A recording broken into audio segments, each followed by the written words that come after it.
화단 위 해바라기 송이가 칙칙하게 시들었을 때는 벌써 가을이 완연한 듯하다. 해바라기를 비웃듯이 국화가 한창이다. 양지 쪽으로 날아드는 나비 그림자가 외롭고 풀숲에서 나는 벌레 소리가 때를 가리지 않고 물 쏟아지듯이 요란하다.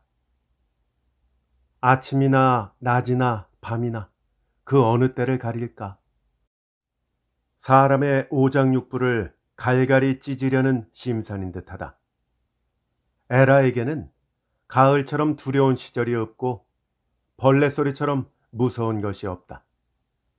지난 7년 동안 준보를 알기 시작했을 때부터 그 어느 가을인들 에라에게 쓸쓸하지 않은 가을이 있었을까? 밤자리에 이불을 쓰고 누우면 눈물이 되로 흘러 베개를 적신다. 사랑이란 무엇인가? 스스로 물으면 외롭고 적적하고 얄궂은 것. 7년 동안에 얻은 결론이 이것이었다. 여러 해 동안 적어온 사랑의 일기가 홀로 애태우고 슬퍼한 피투성이의 기록이었다. 준보는 언제나 하늘 위에 있는 별이다. 만질 수 없고 딸 수 없고 영원히 자기의 것이 아닌 하늘 위의 별이다. 한 마리의 여우가 딸 수 없는 높은 실ong 위의 포도송이를 바라보면서 딸 수 없으니까 그 아름다운 포도를 떫은 것이라고 비난하고 욕질한 옛날 이야기를 생각하며 에라는 몇 번이나 그 여우를 흉내내서 준보를 미워해 보려고 했는지 모른다. 하지만 헛일이어서 준보는 날이 갈수록 더욱 그립고 성스럽고 범하기 어려운 것으로만 보였다. 이 세상은 왜 만들어졌으며 자기는 왜 태어났는지, 그리고 자기와 인연이 없는 준보는 왜 나타났는지, 준보의 마음과 자기의 마음은 왜 그다지도 어긋나며 준보가 그다지 대수롭게 여기지 않는데도 왜 자기의 마음은 한결같이 그에게로만 기울까? 자나깨나 에라에게는 이것이 큰 수수께끼였다. 준보가 옥경이와 결혼한다고 발표했을 때가 에라에게는 가장 무서운 때였다. 동무 옥경이의 애꿎은 야유였을까? 결혼의 청첩은 왜 보내왔을까? 에라에게는 여러 날 동안에 무서운 밤이 닥쳐왔다.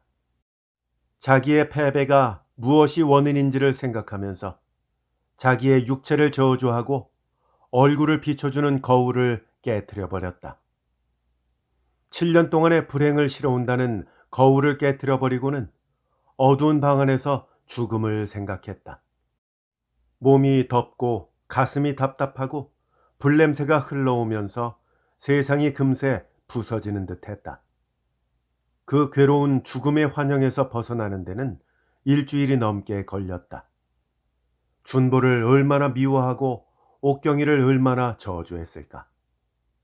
그런 고패를 겪었건만 그래도 여전히 준보에 대한 미련과 애착이 끊어지지 않음은 웬일일까?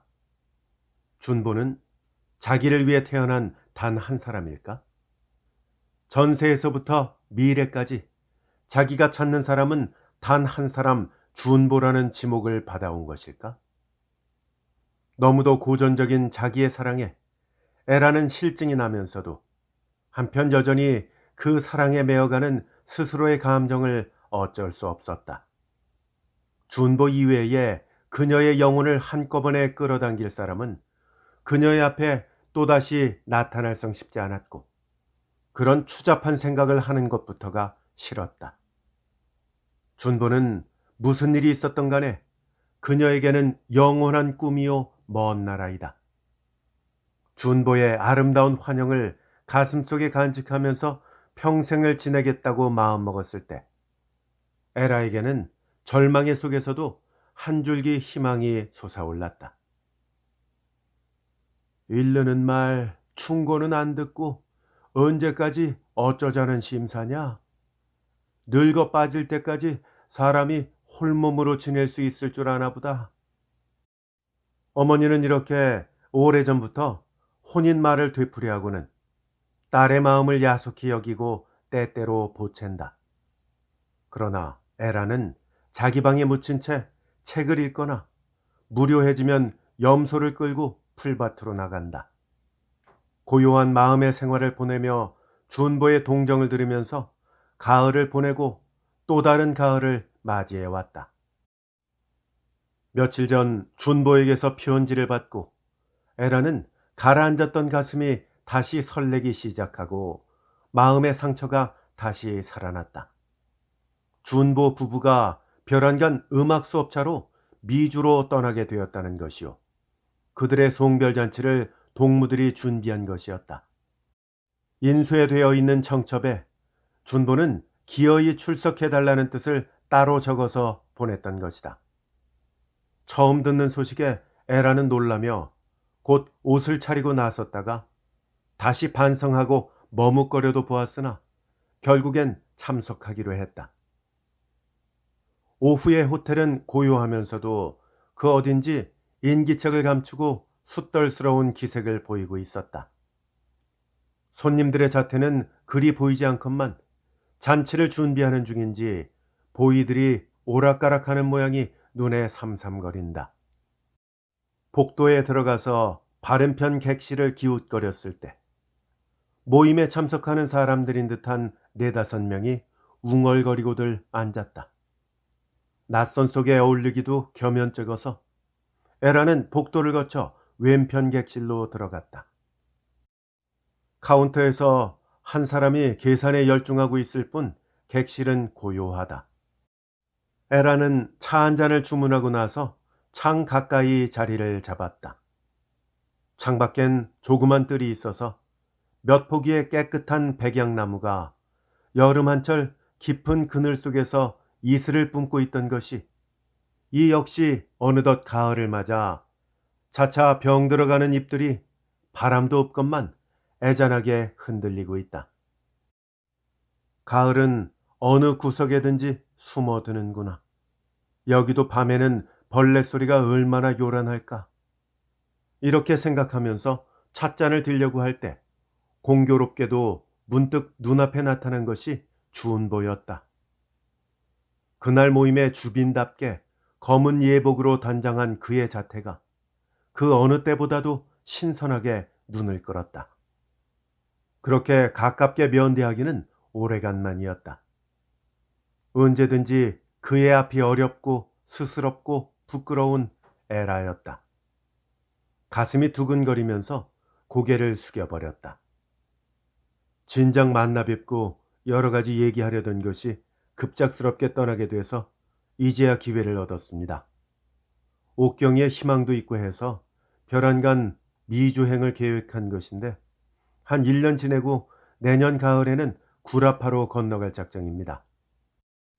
준보의 당황한 설명에 에라는 한참이나 동안을 두었다가 입을 열었다.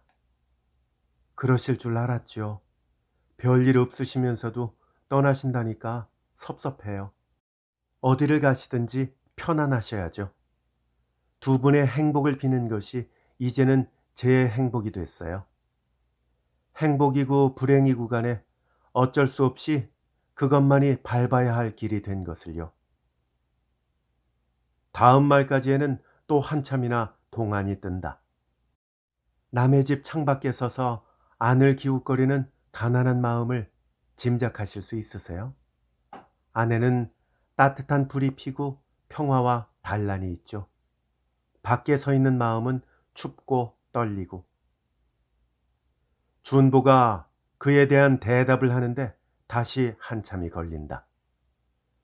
경우가 어떻게 됐든 간에 그동안의 에라 씨의 심정을 나는 감사의 생각 없이는 받을 수 없었습니다.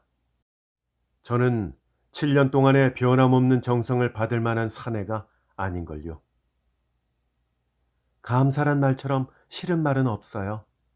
제가 요구할 권리가 없듯이 감사하실 것도 없으세요. 감사는 하면서도 요구에 대답하지 못하는 것을 슬퍼합니다. 일이 애꿎게 그렇게 되는군요. 솔직히 말하면 처음엔 무심했던 것이 차차 그 고든 열정을 알게 됐을 때 난 무서워지기도 했습니다. 그래요. 전 남을 무섭게만 만드는 허수아비인지도 몰라요. 운명이라는 것 생각해 보신 적 있습니까? 슬픈 것, 기쁜 것, 어쩔 수 없는 운명이라는 것. 운명을 생각하면 진저리가 나고 울음이 나요. 거역하고 겨뤄봐도 할 수 없는 것. 고지식이 항복할 수밖엔 없는 것. 결국엔 그렇게 돌리고 그렇게 생각할 수밖엔 없겠죠. 슬픈 일이긴 하지만요. 시간이 가까워져서 그 객실에까지 사람의 그림자가 어른거리게 되었을 때 두 사람은 대화를 그쳤지만 이윽고 다른 방에서 연회가 시작되었을 때도 에라에게는 은근히 준보의 모습만이 바라보였다. 그의 옆에 앉은 옥경이의 자태까지도 범하기 어려운 하늘 위의 존재로 보이는 것은 웬일이었을까? 연회가 끝난 뒤 여흥 시간에 부부의 피아노 듀엣의 연주가 있었다. 건반 앞에 나란히 앉아 가벼운 곡조를 울리는 두 사람의 자태는 그대로가 바로 곡조에 맞춰 승천하는 한 쌍의 천사의 자태였고 속세 인간들의 모습들이 아니었다. 그렇듯 아름다운 두 사람의 모습은 에라와는 너무도 먼 지경에 놓여 있었다. 그 거리가 9만 리일까 10만 리일까? 에라는 그날 밤같이 준보 내외와의 사이에 큰 거리를 느껴본 적이 없었다. 이것이 준보가 말한 운명이란 것인가? 에라는 새삼스럽게 서러운 생각이 들며 그날 밤 참석을 후회했다. 그리고 될 수 있으면 그 자리를 물러나고도 싶었다. 하지만 그런 무례를 범할 수도 없어서 그 괴로운 운명의 시간을 그대로 참을 수밖에는 없었다. 가슴속은 보이지 않는 눈물로 젖었다. 괴로운 시간에서 해방돼서 사람들과 함께 식당을 나오게 되었을 때 다시 다음 괴로움이 준비되어 있었다. 옥경이가 기난 듯이 달려와서 옆에 서는 것이었다. 이렇게 와줘서 고맙고 한편 미안하기도 해요. 그러나 옥경이의 태도는 자랑에 넘치는 태도였지 미안하다는 태도는 아니었다. 에라도 소풍 겸 저리로 좀 떠나보면 어때? 좁은 데서 밤낮 속만 태우지 말고. 조롱인지 충고인지. 그러나 에라는 그것을 충고로 듣는 것이 옳을 듯했다. 목적도 없이 가선 뭐하노? 그렇게 또렷한 목적 가진 사람이 어디에 있겠소? 목적을 가졌다고 다 이루어지는 것도 아니고 그저 마음속에 늘 무엇을 생각하고 있으면 그것이 목적이 아니오? 무엇을 생각하노? 가령 고향을 생각해도 좋지. 외국에 가서 고향을 생각하는 것이 목적은 아니지만 그 무엇이 있을 법하잖오. 어서 무사히 다녀오기나 해요. 구라파로 떠나봐요. 내년 가을쯤 파리에서나 같이 만나게. 에라에게는 옥경이와의 대화가 도무지 괴로운 것이었다. 준보들과 작별하고 그 괴로운 분위기를 떠나 한 걸음 먼저 거리로 나왔을 때 지옥을 벗어나온 듯도 했지만 한편 거리의 등불이 왜 그리 쓸쓸하게 보이고 오고 가는 사람들의 모습이 왜 그리 무의미하게 보였을까? 찻집에 들렀을 때 레코드에서는 베토벤의 운명 교향악이 흘렀다. 열리지 않는 운명의 철문을 두드리는 답답하고 육중한 음향이 거의 육체를 협박해오는 지경이었다. 운명 교향악은 음악이 아니요 운명 그것이다. 운명 교향악을 작곡한 베토벤은 음악가가 아니라 미치광이 혹은 조물주다. 에라는 운명 교향곡을 들을 때마다 몸에 소름이 끼치고 금세 미칠 듯이 몸이 떨리곤 한다. 찻집에서까지 운명 교향악을 걸 필요가 무언가? 즐겁게 차 마시러 오는 곳에 미치광이 음악이 어울리나? 에라는 이렇게 중얼거리면서 주문했던 차도 마시는 둥 마는 둥 찻집을 뛰어나왔다. 등 뒤에서 등줄기를 밀치는 듯이 교양하게 계속해서 애꿎게 울려오는 것을 들으며 에라의 마음속에는 무거운 구름이 겹겹으로 드리웠다. 이튿날 역에서 준보 부부를 떠나보내고 집으로 돌아온 에라는 한꺼번에 세상이 허물어진 것 같은 생각이 들며 눈알이 패일 지경으로 마음이 어두웠다. 두 번째 죽음을 생각하며 약국에서 사온 약병을 밤새도록 노려보면서 같은 생각을 되풀이하고 곱돌아 하는 동안에 나중에는 죽음 역시 쓸데없는 것으로 생각되었다. 어차피 짓궂은 운명이라면 그 운명과 겨뤄보는 것이 어떨까? 진줄은 뻔히 알지만은 그 패배 결론과 다시 대항하는 수도 있지 않은가? 즉, 두 번째 싸움이다. 이번이야말로 사생결단의 무서운 싸움이다. 이렇게 깨닫자 에라에게는 절망 속에서도 다시 한 줄기의 햇빛이 돋아오며 문득 옥경이의 권고가 생각이 났다. 구라파로 떠나보세요. 내년 가을쯤 파리에서 같이 만나게. 또렷한 목적을 가진 사람이 어디에 있겠소? 그저 마음속에 늘 무엇을 생각하고 있으면 그것이 목적 아니오. 옥경이가 무슨 뜻으로 했던지 간에 이제 에라에게는 이것이 한 줄기의 암시였다.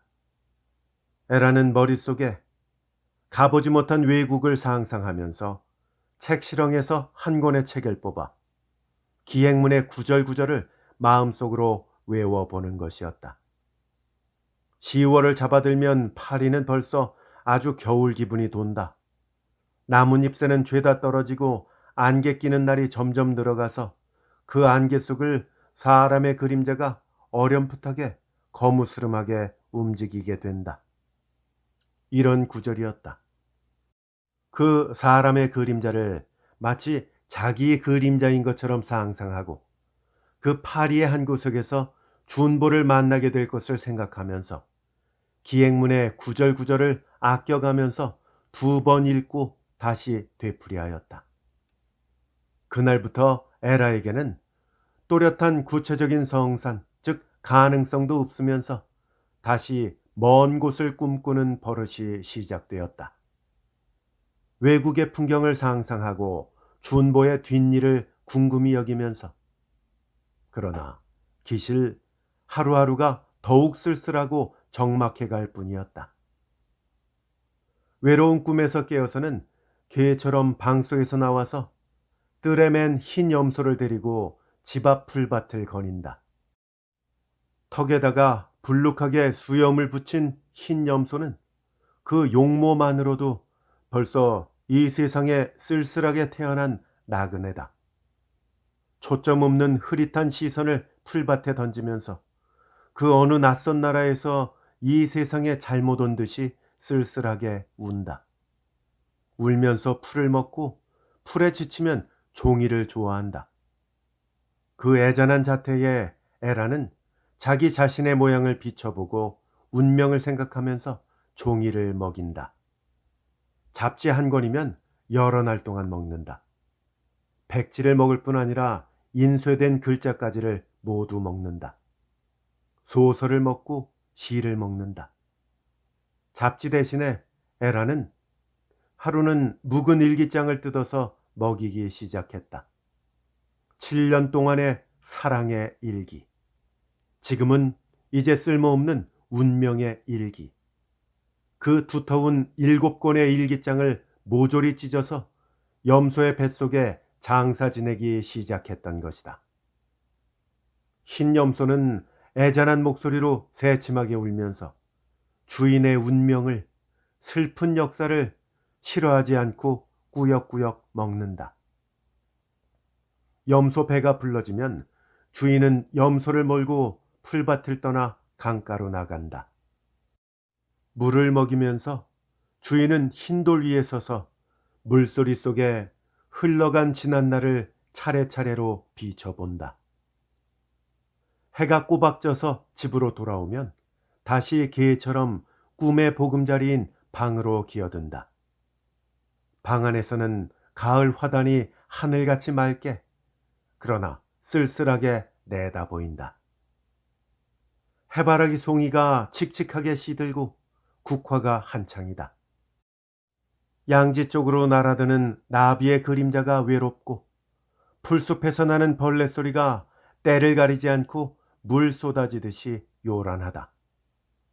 아침이나 낮이나 밤이나 그 어느 때를 가리랴. 사람의 오장육부를 갈갈이 찢으려는 심사인 것 같기도 하다. 에라에게는 가을처럼 두려운 시절이 없고 벌레 소리같이 무서운 것이 없다. 밤자리에 이불을 쓰고 누우면 눈물이 되로 흘러 베개를 적시고야 만다. 이효성님의 단편소설 가을과 사냥 소개해 드렸습니다. 감사합니다.